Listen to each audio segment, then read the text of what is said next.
I got all kinds of ways to look into that might be money, that might be some extra money. Anyone looking for money out there?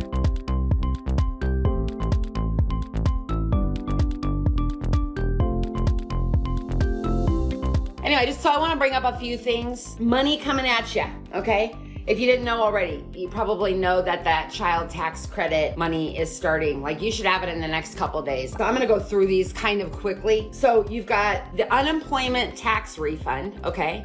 If you paid some taxes on your unemployment income last year, you're gonna get a little bit of refund for that. So child tax money. I want you to Google, if you have student loans, your college and forgiveness, so you can see whether or not there's any forgiveness programs that have been approved for you so far. Also Google your school, your college, and stimulus funds, because a lot of the schools got stimulus money that unless you apply for it, like you're in need of it, they don't just hand it out.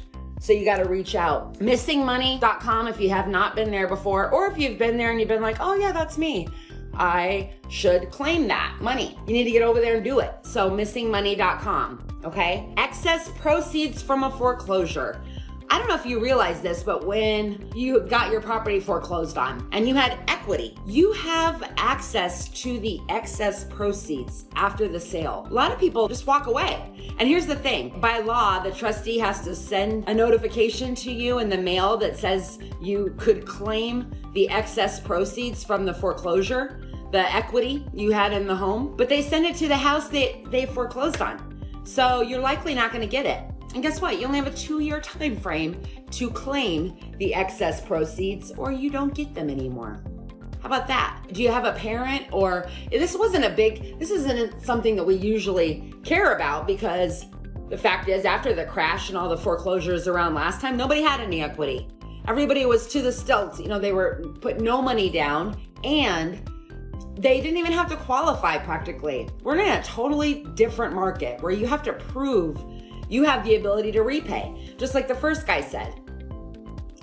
About, as people have a lot more equity in homes, if there are homes that do foreclose, people have a right to claim the excess proceeds in a trustee sale. So don't just walk away and let the bank have that, right?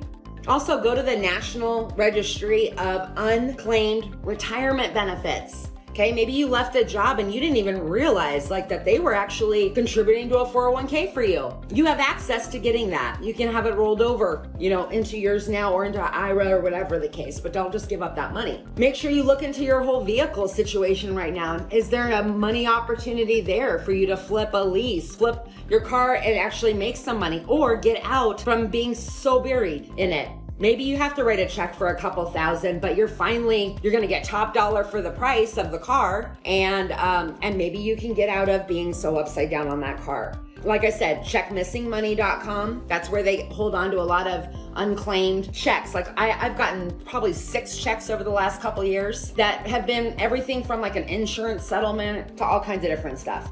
Also, last thing, Google your state, okay, and back to work programs, okay? Arizona's got one of the biggest ones right now that if you were claiming unemployment and then you went back to work and you meet the dates that you're back to work, you can get $2,000 for going back to work. Don't let the money just sit there and go because you didn't stand up and say, can I have some of that?